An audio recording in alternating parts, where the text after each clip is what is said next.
Yeah, we are able to see it.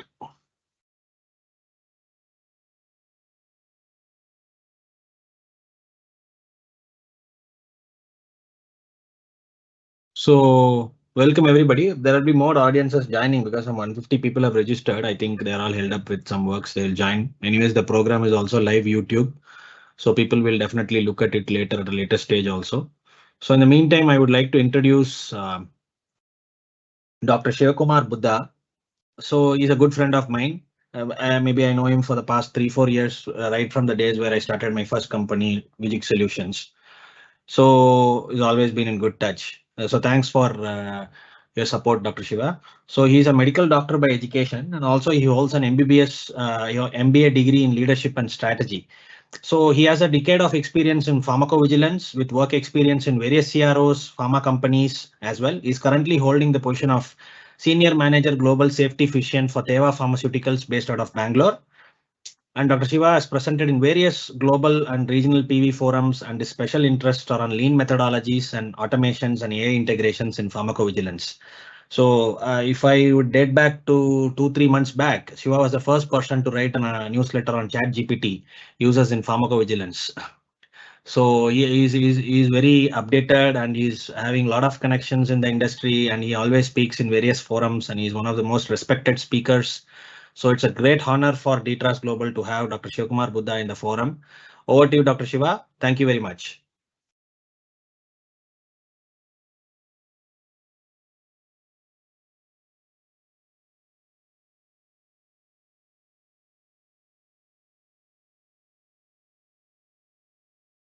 Dr. Shiva?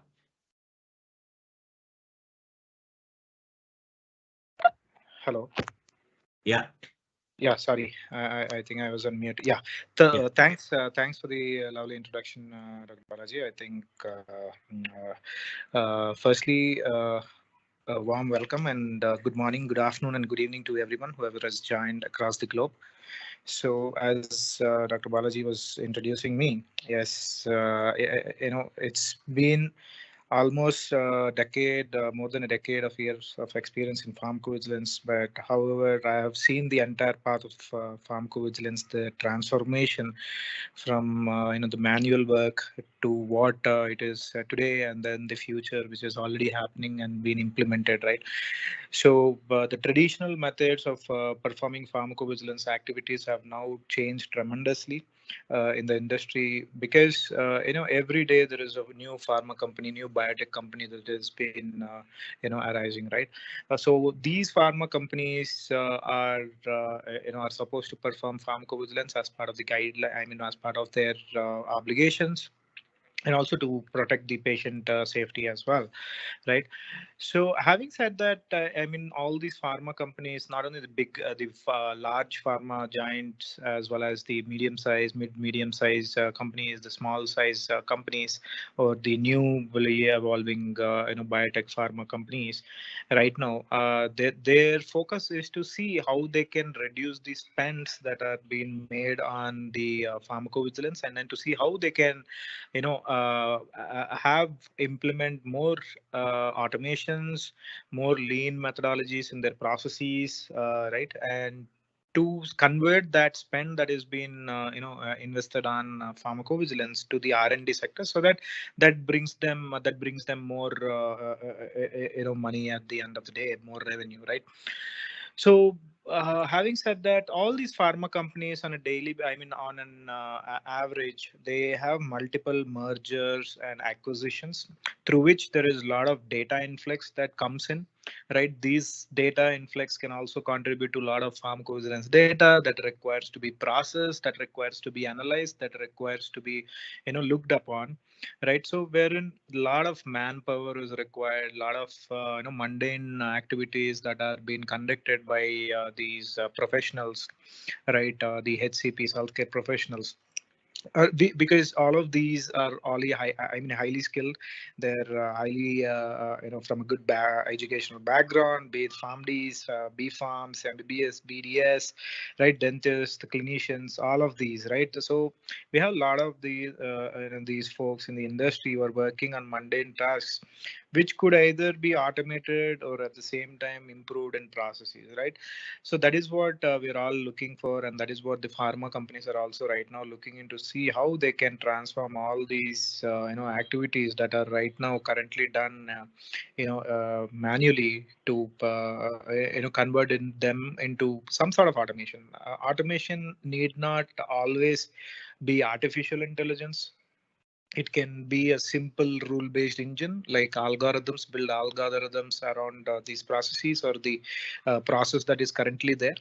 And also whatever cannot be built on RPAs or robotic process automations can the companies can look into for much further ways of performing NLPs, right, through machine learning, which is a part of artificial intelligence. And at the same time, right now the new cool in the industry that is going is the generative AI, right? Generative AI engines like your LLMs, which are like your Chat GPTs, Bard from the Googles, right? So there are multiple generative AIs that you can build in-house, train the data, train with the data set that you have, and then they can do wonders.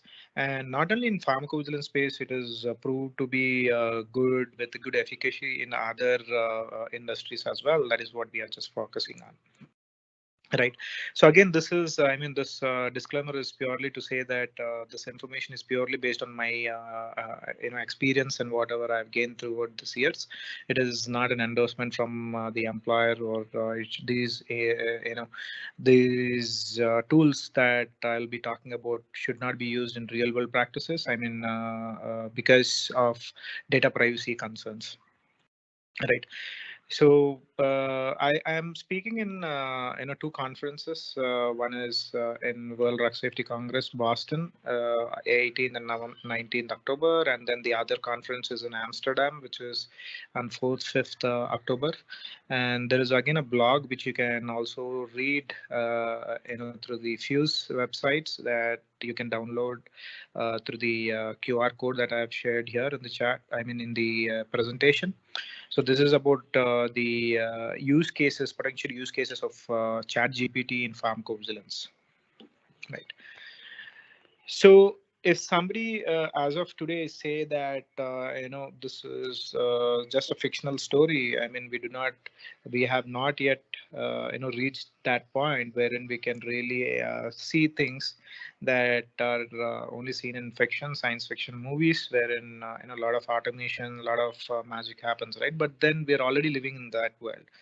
Most of the pharma companies have already invested in this space. They have already been doing a lot of work in this, succeeded. Some are pilots, some are MVPs, some are already implemented with various phases. Right. So the reality of AI, if somebody says that they still do not believe on artificial intelligence, then I think this is one of the proofs.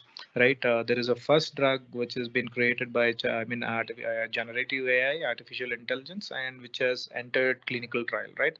The candidate is INSO 18055. So this particular candidate has been already entered into the clinical trial phase. Phase 2 is present. Phase 1 is already in the end stage. Phase 2 is already going on. They've enrolled 60 subjects across 40 sites within both US as well as China. Right. This is majorly for the IPF condition, and which is basically idiopathic pulmonary fibrosis, which is again a very critical condition wherein patients, the lungs become fibrosed and they would not be able to. They will have respiratory issues, breathing issues, and the saturations would not stay good. So for these, right now, there are not much of medications that are currently there. So no better alternatives as of now. Right. So that is where this particular candidate proved to be promising. I think this would itself prove to be a very good example to make us all believe that artificial intelligence is playing a good role in R&D space, right? Pharma R&D space, be it clinical trials, be it the pharmacovigilance, whatever we're speaking today. But I think this is a very good start, and that is where I just wanted to tell you that to at least make you all believe that this is really happening. Right. So, having said that, how is artificial intelligence playing a role in pharmacovigilance? So, first of all, as I was telling, I mean, when I started my career, there were very few cases, from as a data influx, from an ICSR standpoint, right? Every year, if you see from the past decade or so, over a decade, there is a 400 to 450% increase of these case reports that has been received in FDA. Just imagine the data influx that is currently revolving around, and this is not an, I mean, there'll be more and more data that can pitch in for any individual company, because as I was telling, every company is right now looking into a lot of merger acquisitions, right, divestments. So there is lot of data that can come in with the more awareness that the people are being aware about on pharmacovigilance requirements, pharmacovigilance reporting, right, AE forms and all that. So there will be lot of data, and then the mediums in which these are reported, right? Right now, it is not only a telephone call. It's not only a filling a form. There are a lot of apps that has been there, which have the ability to report such adverse events, right, through from the hospital or from your own mobile phones, right? So which means that it is again contributing to a lot of data influx. So at the same time, the regulations have been changing ever since the 2020 2012 GVP modules have been in place. Be it the social media data source, be it the literature data source, be it the other data sources that have been involved in. Right, there is a lot of data. I mean, the regulations wanted us to look into new sources, and very soon there would also be a regulation wherein we'll have to look into the real world data as well as real world evidence to get in more information from the real world. Right, that will again add up to the data influx. Uh, that will become more challenging for the companies to tackle with the existing resource that they have. So that is where is the major driver, which is where the companies are looking for more automation and process improvements. At the same time, mundane activities, right? As I was telling, there are more experienced folks with all qualified degrees, like PharmDs, medicine, dentists. We have Ayurvedic physicians. We have BMS, different other folks who are already highly qualified and performing certain mundane tasks like data entry, putting data which is there in the source document and then entering it into the safety databases or other databases which is there, right? So currently, that is where the skill gap is, wherein you need to make sure that you upgrade your skills, right? You make sure that the resources that are working for you are not disinterested. You move them for more important tasks, wherein more benefit risk analysis kind of a task would benefit both the product as well as the patient safety can be covered as well, right? So I think that is where the fund companies are also looking for to see how they can free up their high-end resources to take up some of the important tasks that are required for them to, right? At the same time, earlier were the days when there were a lot of complaints on how how there is little data for the regulators as well as the other pharma companies or the industry folks to perform data analysis to derive some insights out of this data. But right now, I think there is a lot of data.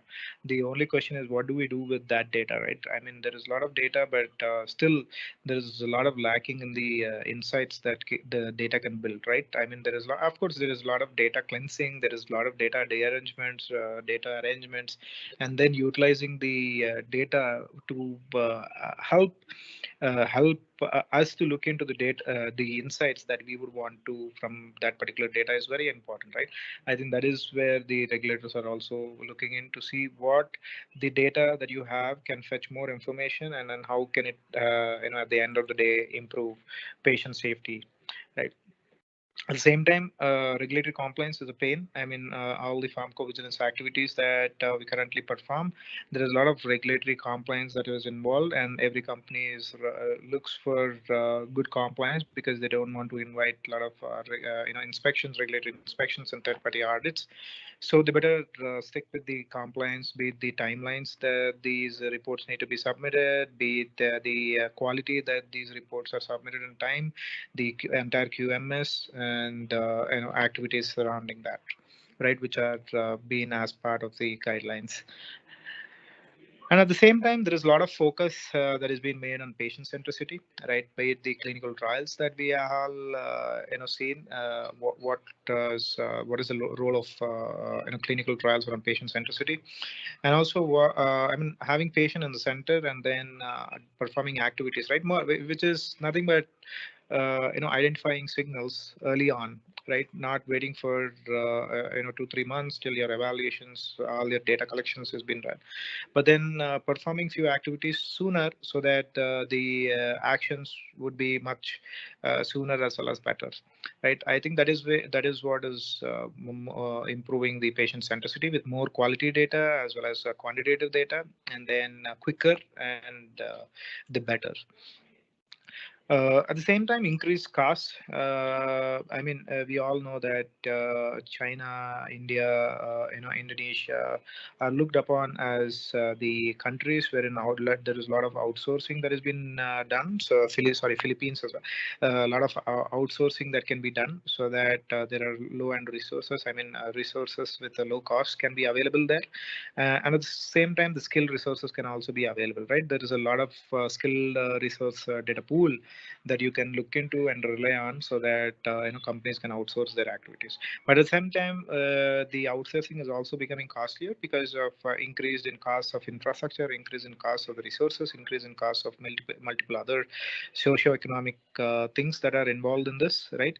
So that is where the companies are also not relying much on the resource pools right now. I mean, a lot of outsourcing or a lot of countries like India and all. Even then, they're still looking to see how they can cut down few resources and see how it is not only to cut down the resources majorly, but to see how they can utilize these resources much efficiently, right? I think that is should be the main goal of any company that would want to implement these automations.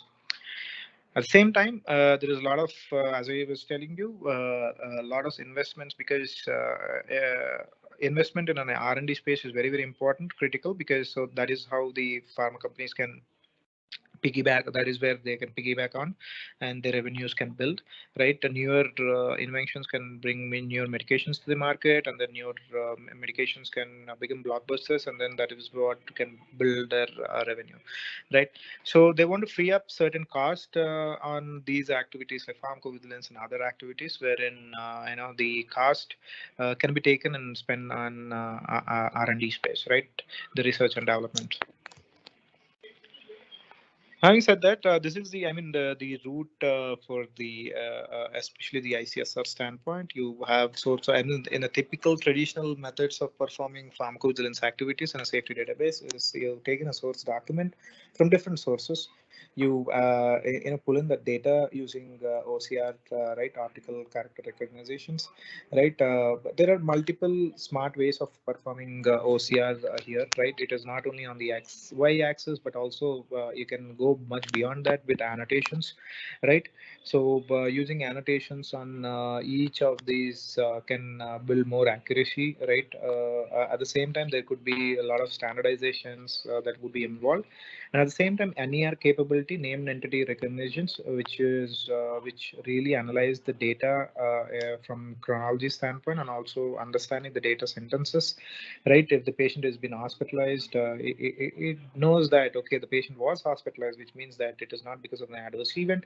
So the system upon training would be much more intelligent to recognize the past and the future events, right?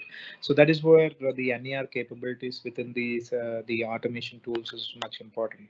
At the same time, there is a pattern recognition within the NLP, wherein a text would be input in the tokenizer, the taggers would be present, the parsers, and then the final output would be in the form of an XML that would be pushed into the safety database, or this particular automation tool can itself act as safety database, as an artificial intelligence safety database, enabled safety database, and then there could be auto generation of reports, auto submissions that can happen within the tool, right?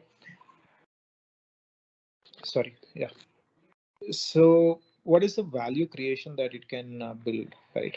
So if you see the value creation that these automation tools can build is to enhance the compliance. It can enhance the compliance through improved quality of the cases or that are processed, right? And at the same time, there could be enhanced compliance from the submission standpoint. The process efficiency can be built, right? More of employee moral, right? I mean, as I was telling you, mundane activities are being performed by the highly skilled professionals, so they can be freed up. So which means that their monotonous work would also be freed up, so they would be given more focus on more interesting topics, more interesting processes, more interesting things that they have to work on. So scalability, I mean, we are all speaking about the data influx, be it 100K, 200K data next year. So I think scalability is very, very important. I mean, if it is for manual work, you would have to employ large armies of people, right? So right now with the automation, I think building a scalable automation in tools can take care of that. You need not worry about even if there's an increase of 100K next year, or if there's an increase of 1 million next year. So the scalability is been tackled by this scale tool, right? So at the same time, there's a lot of human intervention that would be reduced. Reliability would be reduced. I mean, Saturday, Sunday working would not be there, and the costs that are involved with the resources, right, would also be reduced, right? And at the same time, quality of the case, which is very, very important, because all the the case quality would go down to the go or pass down to the downstream activities, which are very, very critical for analysis, like a signal detection, aggregate reports, or your risk management plan. Right, for all of this, ICSR data is very, very crucial, important. So having quality not met is very critical, and that is where the system can also help in building an efficient model to improve the case quality, which is again useful for the other downstream activities, right? So what is EMA? I mean, very recently, EMA has also laid down the guidelines on what they can do. I mean, what pharma companies can do, or the regulators can do for implementing such artificial intelligence, right, tools, right? First of all, they are very, I mean, both the FDA as well as the EMA are very, very confident, and also they are welcoming artificial intelligence in the space. They also recognize that there is a need for automations so that there is less burden on these industries, right? They want more to serve more to the patients, being the regulators. And the guideline usually says that wherever the automation is being involved, the companies need to make sure that they have a structured plan on the risk assessment. What can they do if something goes wrong? What is the plan B, right? On how transparent are they on the tools? What is the bias levels? How is they're testing it? What is the testing model for this models? What is the ontologies on what they are building? I mean, on top of all, the data privacies that they are looking into, right? That is very, very important, being strict with the data privacy, GDPR laws, HIPAAs, as well as 21 CFR Part 11s, Annex 5s, GAM 4.5s. So they need to make sure that they are inbound with all of these regulations, and to protect patient safety as well as patient information, right? And that is what they are also looking for. I mean, not hampering these functions, and then to see how they can potentially build in artificial intelligence tools within their systems, right? I think that is where they're also looking into to develop more guidelines around it, more stringent guidelines, and at the same time, guidelines to facilitate the pharma companies to see to have a path on how they can implement such tools within their companies. So case studies, I mean, there is a pharma company, a big pharma company who had already invested a lot on automation tool. They have to avoid manual tasks. They've already implemented this. There is a part two, phase two, as well as phase three, which is already been there as an effort. There are a lot of processing that has been happened, and then which had proved more than 97% of compliance, as well as 45% of manual reduction of work, right? So another disruption in this particular space, and especially artificial intelligence world, is definitely generative AI. So one such generative AI is ChatGPT, which you all would have already heard about and already worked on. So this is a large language model, which is an LLM, which is developed by OpenAI with a data influx of from September, right, last year, and these particular generative AI machine is being bombarded with different information all over the internet, right? Definitely, there is a lot of suspicion on the data accuracy, but having said that, the training models that you can build on this, the API models that you can build on based on the ChatGPT API from OpenAI can really resolve those discrepancies, right? Training it with your data set, training it with the data that you would want to train with, and then the data how you would want to look and how the system would want to function. So having said these defining these things would be very, very crucial, and that is where the generative AI or the LLMs could majorly help all of this, right? So it is again, this is basically a chat based engine. Is this as good as chatting with a person on the other side, asking questions on what it can be, right? An intelligent person on the other side, and then it would populate the answers that it has the data that is being trained on already, right? And the much better prompts that you provide to the system, the much better answers that it can throw to you is important factor here. So what are the different use cases where a person can particularly pretty much work on this? Is a medical call center. You can have a call center. There are a lot of armies of people working on call centers to take in the patient product queries, as well as complaints, as well as the reporting of adverse reactions, right? When such things happen, I mean, you can have a bot perform all these things for you. Sorry. You can have a bot perform all these things for you, and then the auto responses to the queries, auto responses to the queries can happen. Such responses can be populated into a formulated, structured format, and then the case reports can be generated and sent to the different folks that are involved in this process, right? At the same time, auto data entry with narrative generations can happen, and causality assessments, especially if you want to build a causality assessment tool, then that can be, I mean, ChatGPT can also help you in this, right? With, I mean, you can use different models. It again depends on how do you train that data, how do you train the tool with the data set that you have, right? Early signal detection with regression models, with any statistical models that your data set would suit, right? In it can also help in patient support programs, enhancing the risk management strategies, benefit risk assessments, right? All of this, I mean, there will be many other use cases that you would want to apply this, right? So these are certain examples wherein it is not a real time example. Just say give a narrative to say what to pick up events like patients, drug, the adverse drug reactions, reported concomitant medications, and it had pulled out all the information that I have asked for in the tool, right? Similarly, there are certain prompts that I have not given clearly. So the next time I have given to ask the exact prompt to say if the D challenge is positive or negative, and then at the same time I'll also ask to tell the WHO causality as per WHO UMC causality square, and it has given the rationale as well why it is said to be possible.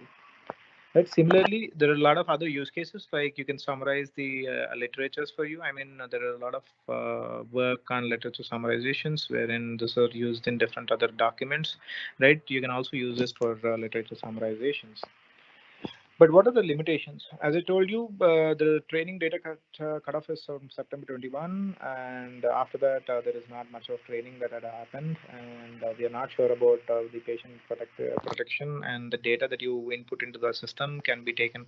I mean, it's available in cloud. We are not sure who all have that access to it, and that is one of the limitations.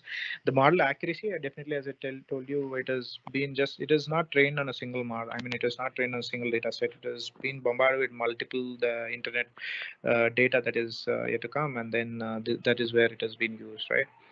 So this can also be used with consent. There could not be consent on certain data that has been used, right? So that is again a big issue, right?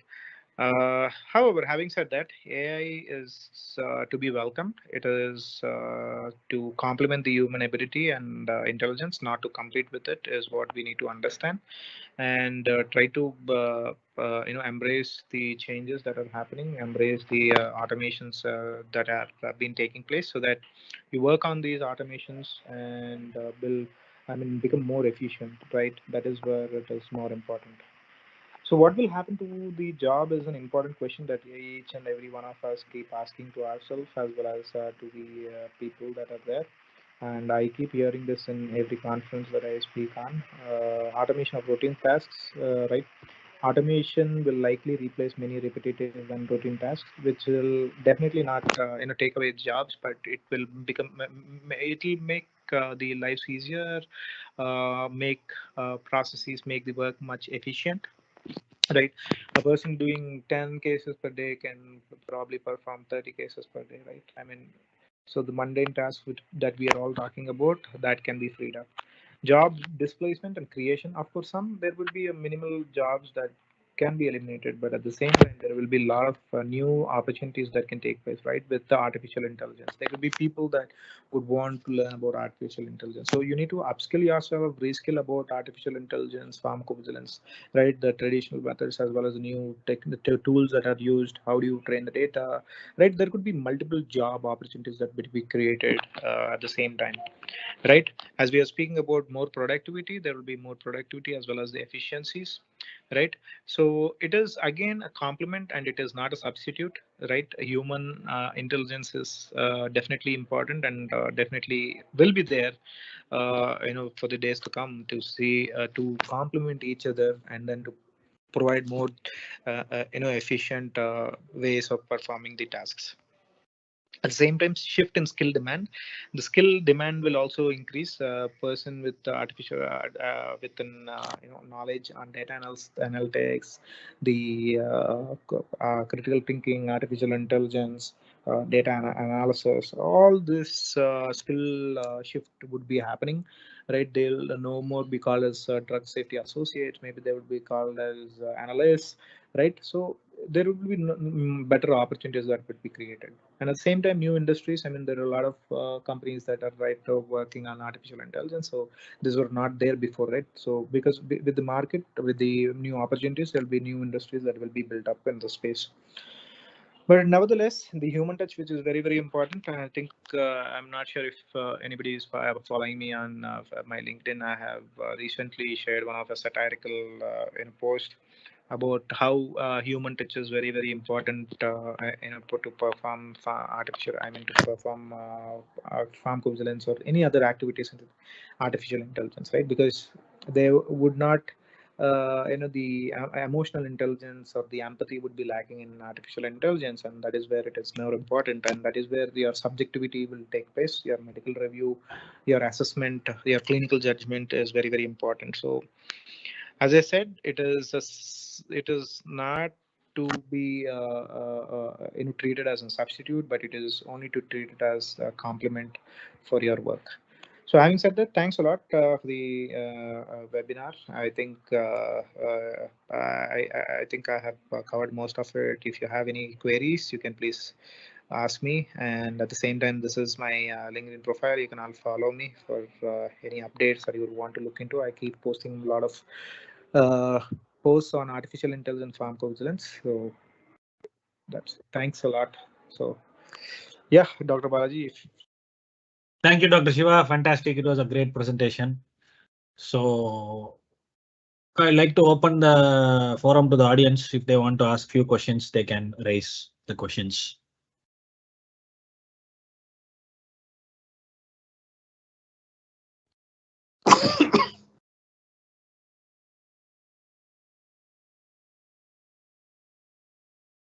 Hello, Doctor. This is Dr. Prashant. Uh, I would like to have some understanding on the implementation of AI into medical review. So like Mhm. basically the main point I would like to have an understanding is on the medical assessment comment or the company comment which we give for each and every ICSR. So do you think that even a medical comment can be utilized with AI? Yes, very much. I think that's a good question. So there is a lot of work on performing R2G's algorithms for assessing the causalities, right? So right now we have WHO causality, or the most of the tools they would want to look into Naranjo scale as well, so that it is better for us to score the individual cases and then provide the final score, so that it can translate into either if it is probable, possible, certain, whatever it is, right? So, having said that, there are a lot of data points that are required for even a medical person, medical reviewer to conduct causality assessment, right? Which is like your temporal relationships, right? Your de-challenge, re-challenges, then your other factors that you would want to treat to see if it falls under possible, probable, certain, unlikely, whatever it is, right? So having those data points input in the system, I think that is very much doable, and it is. I think the companies are already doing that with Naranjo scale, modified Naranjo scale, in fact, because all the factors in the Naranjo scale cannot be applicable, so they would modify the Naranjo scale, and then that is where they're also building these engines. And medical comments can also be easily written, because they will have access to the especially these generative AIs will have access to the to the open forums, like labels, product labels. If you take SMPCs and all, they would have access to that, right? So they can take in information to see if that particular adverse event has already been there, or if it is a company trained tool, then your company would anyway fed the tool with the data or the labels that you have, right? So yeah, it is doable. But as I said, there is one factor that is that I very wantedly missed it, right? Which is the but the clinical judgment of Right. these, right? So that anyway, the tool, it will take ages for the tool to understand. Of course, the mechanism of action, the plausibilities, the biological plausibilities or the pharmacological plausibilities, all can be, maybe they can look. I mean, the system can look into the literatures, internet, and see if there is a mechanism that would do this or not. But yeah, I think that's a doable thing. That is what, doctor. Basically, when I started pharmacovigilance, we were writing medical assess comment in a very detailed way. But day by day, I see a very shortfall of MAC comments being written in the recent days. I mean, they're trying to pull out all the data which is being linked up into the structure field, and medical sense is becoming very minimal. I'm not sure to what extent I'm correct, but I've been noticing this in many of the projects which I'm handling. No. I think I think that is true. But then see, that is where we are all looking into, right? See, having medical comments definitely is right, but what needs to be there is important, right? Because if you see, the other downstream activities wherein they would use, for example, your signal detection aggregate reports, where or their HA queries, anything which utilizes your ICSR data is crucial. That is where you need to see how are you writing your comments so that it is helpful for the other piece of work that your folks are doing. Thanks, doctor. Thank you very much for the detailed session. Thank you. Thanks for the question. Thank you. Any more questions from the audience? Sir, I have a small query. Yeah, please go ahead. Yeah. Is there any way we can use AI in uploading in VigiFlow? Is there a way out? Can we use AI for that? Or Yes, you can very much use artificial intelligence, already for that. I think that's a no-brainer. It is basically an RPA. You don't even require AI. So as I told you, all the problems in the world should not be solved by artificial intelligence, because It is, see, I mean, one way you're trying to solve the issue of cost, right? You're trying to reduce the cost, Yeah. but the other end, implementing artificial intelligence can increase your cost. So you need to be very wise to see what kind of tools that you would want to implement. Is it a simple RPA? If it is simple RPA, it will cost 50% less than the AI, or maybe 80% less than the AI. So you should be very wise in choosing what you want. Okay. Is there any free way out? Like, is there free software or something like There that? are many open APIs. There are many tools. So we need to see what fits the requirement that you are talking about. There are many. I see. I want to check whether my quality is good of uploading and filling up the VG it's good or not. I want to check. That's a quality check. Can AI help me with that? Yes, definitely. So as I was telling you, there are a lot of things that are involved in AI. Everything that you speak about, the A to Z process that you have right now, AI can definitely help. So the specific use case, right? It starts with the problem statement. It starts with how many resources are currently work. What are the pain points in that particular thing, right? And then let's see that what AI needs to be implemented and what it can help in and how much it can help. What accuracy can it bring? Is it that what would be the data refresh in that? What kind of data set of training that it is required? Is it an extensive? It is a supervised machine learning. There are a lot of things that are involved in this. So we can't. So companies are there who can customize these for us. Is it like that, sir? Yes. Okay. Very much. Yeah, definitely it can be done. See, our company does that work. So for this kind of work, sir, excuse me, sir, can we know your company name? Yeah, DTRAS Global. Oh, so DTRAS. Okay. Yeah, we help in pharma companies in digitalizing their enterprise. So the question which you asked is basically with respect to validations. This actually validations doesn't require AI. Only great validations at the end where you handle bulk data requires AI. For these kind of validations, soft and hard validations, automations itself would take care. For example, let me tell you an example. So when you are filling a form, let's assume that the drug was taken today. That is today is September 1st. Yeah. But the adverse event recorded was on 31st. Okay. As per the data you have entered. Okay. But so as per the comment you are giving, you are saying there is a temporal association. That is wrong. Okay. That is wrong. So these errors can be avoided by having a validation check. Okay. So if a data of adverse event is before, is that inbuilt into VGFlow? That is not inbuilt into no. It is not inbuilt into VGFlow, but still VGFlow is also now focusing on making these hard validations and soft validations.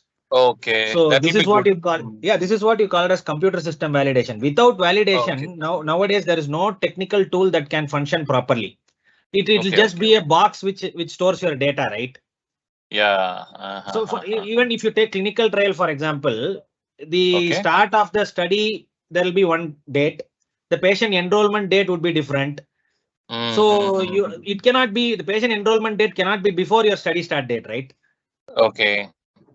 So in that case, there is a validation that happens. For See, example, if an untrained person or a novice is filling it up, and if there is a flag for everything, so he will learn by filling it up. Yeah, nowadays Salesforce is one of the platforms that is picking up.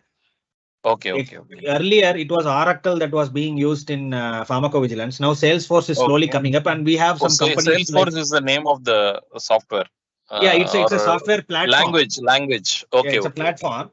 So there are pharmacovigilance tool companies like Viva Vault, Cloudbase, where they utilize this Salesforce. So these systems are capable of having your validation checks wherever you require. For example, if it is place, you enter PIN code rather than entering the name of the place, it will not accept. So okay. If you enter your name instead of initials, it will not accept. So there will be uniformity. There will be uniformity. That means what happens? Every page and every data field that you enter, there would be some quality checks that is running on. Very good. So it will not move to the next page without doing it. Recently, also our company had designed one tool for a company called Cloudbase. It's a PV tool. It's a high-end PV tool. It's the first MVP is out in the market now. What we have done is we have introduced these validations mainly. Okay, So okay, okay. a blind person who is not aware of complete pharmacovigilance, for example, a fresher from a pharmaceutical background. That's what. So Yeah. he need not do data entry thinking that he might commit a mistake. No, the system will prompt Okay, you if you okay. make a mistake. Oh, that's what I'm telling. So he learns the next time he will Yeah, learn. he learns. Mm. So that Okay. doesn't require AI, to be very frank. It Oh, just requires automation. You see, people are confused. Everything in this world is art. Hey, no. AI is something that you train your system to find out what it can do in place of you. Okay. So in case of ICSRs, whatever Prasant, the other person who asked the question, can medical review be done using AI? No, for medical review, AI is not required. But why AI is required during medical review is when you are doing signal activity. Now, what happens in pharmacovigilance is ICSR is separate, signal is separate. Yeah, so separate. one you submit it and then you download the data from UDRA Vigilance or FDA and then you utilize the data for signal management. That is a very wrong process actually. Okay. When you first It do should the be ICSR, side by side. side by side. The confounding factors should be done when you are submitting the case during the ICSR itself. Okay. If that is done, then automatically it should check. See, what ICSR does is only way it can tell you that signal when the label is not there. It's an unlabeled event. Correct. But that is not the only criteria to show that it's a true signal or a false signal, right? There are many factors. Rare side effects. What you do, you submit 1,000 cases in a month and then you download those 1,000 cases from the website back, UDRA Vigilance website. Again, you rerun the ICSRs, but you do it with a strict manner. With negating your confounding factors. That's totally a wrong practice. In that practice, you can use the AI where the engine can say that these are the confounding factors in this case. See, for example, a patient has taken thiazide diuretic, he has developed hypokalemia. Okay. So, but one of the adverse event that was reported was myositis or myopathy. But that myopathy is not a labeled event for a particular drug. Let's assume drug X. For thiazide itself, they have not labeled it. Just assume. But hypokalemia itself can cause myopathy. Okay, fine. So it is a drug that is causing it. Yeah. But if you say there is a history of cardiac arrest because of diuretic, but you can report it still. If it is a spontaneous report, there is nothing needed. There is no need to even review the case. You just need to have temporal relationship. ICSR is total gimmick. The regulatory authority says that any spontaneous report can be reported as possible if the temporal association is there. Yes. You need not even review the case. You just need to type the comment and you have to send it if there is a temporal association. Correct. But in that case, if the patient is a cardiac patient, then it can be a confounder. So what you do, you just write it saying that cardiac condition or of the maybe patient might be a food confounder. interaction or drug interaction also might be a confounder. So it is possible and it cannot be probable. That's what you say. But that is not enough for signal management. Signal management should exclude those things and you should be sure. Yeah. There you can use AI. So AI has to be integrated in the ICSR itself where signal work can be performed. Permutation combination it will do by itself. You no need to put your brain into it. So for ICSRs, AI is not going to be useful. Automation is enough. But if you are integrating your signal in your first step, then you need AI. Very good. Very nice, sir. Yeah. This is the logic, right? The logic seems to be right here, right? Correct. See, systems can perform, so many people can sell so many things, but the logic should never be defined. We are all touching the nose by around your ears. You should directly touch your nose if you want to do signal. You can avoid lot of wastage. Yes, lot of time waste you can avoid. So that is what many companies are now looking into it. See, we are working on a very big project, our company. So we are focusing on bringing the signal management from step 3 to step 1. Okay. So that will be the future for sure. Very good. Where your AI can be utilized. Yeah. Okay, sir. Okay. Yeah.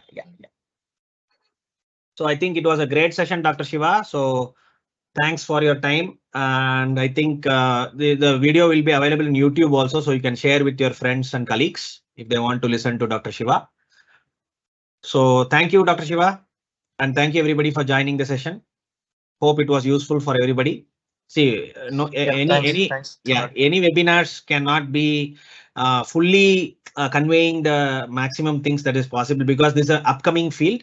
So that's why DTRAS is focused on introducing these webinar sessions in artificial intelligence. Earlier, we did a program in artificial intelligence. This is a second topic in artificial intelligence and pharmacovigilance. So slowly we will prep you up in every step of pharmacovigilance where artificial intelligence will be utilized, so that at the end of the day, the entire team can move towards technology, understand technology, and be clear in what needs to be delivered. So that's the funda for this webinars. Yeah. Thank you very much. Yeah. Thank you. Have a great day. Bye. Thank you. Thank you. Thank you, Dr. Balaji, for organizing. Yeah. Thank you, Prashant.